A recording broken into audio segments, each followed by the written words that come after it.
এই যে গাছটা দেখছেন, এই গাছটার নাম হচ্ছে অপরাজিতা।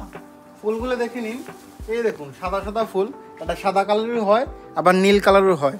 তো অপরাজিতা মানে যাকে পরাজয় করা যায় না, অপরাজয়। ঠিক আছে, তো গাছের কীভাবে ব্যবহার করতে পারবেন সেটা আমি বলবো। তো গাছের সবচেয়ে বড় ব্যবহার হচ্ছে গিয়ে কাশির মধ্যে। তো কাশি হলে দেখবেন সেটা যায় না, খুব কষ্ট দেয়, ঘুমালেই কাশি বেড়ে যায়, খুশখুশির জন্য ঘুমাতে পারেন না, অনেক অ্যান্টিবায়োটিক অনেক ওষুধ খাচ্ছেন, কিছু লাভ হচ্ছে না। এটাতে এই গাছের ফুলটাকে ব্যবহার করতে পারেন। 7-8 দিন ব্যবহার করলেই মোটামুটি 80% লোকেরই কাশি কমপ্লিটলি নির্মূল হয়ে যায়। কীভাবে ব্যবহার করবেন বলে দেব। তো প্রথম কথা হচ্ছে, কাশির জন্য ব্যবহার করবেন সেটা হচ্ছে এই ফুল, কিন্তু এই সাদা ফুল না, নীল ফুল।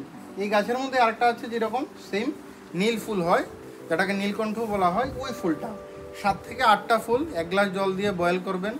যখন জলটা অর্ধেক হয়ে যাবে ঢেকে রেখে দেবেন, জলটা ঠান্ডা হলে খেয়ে নেবেন।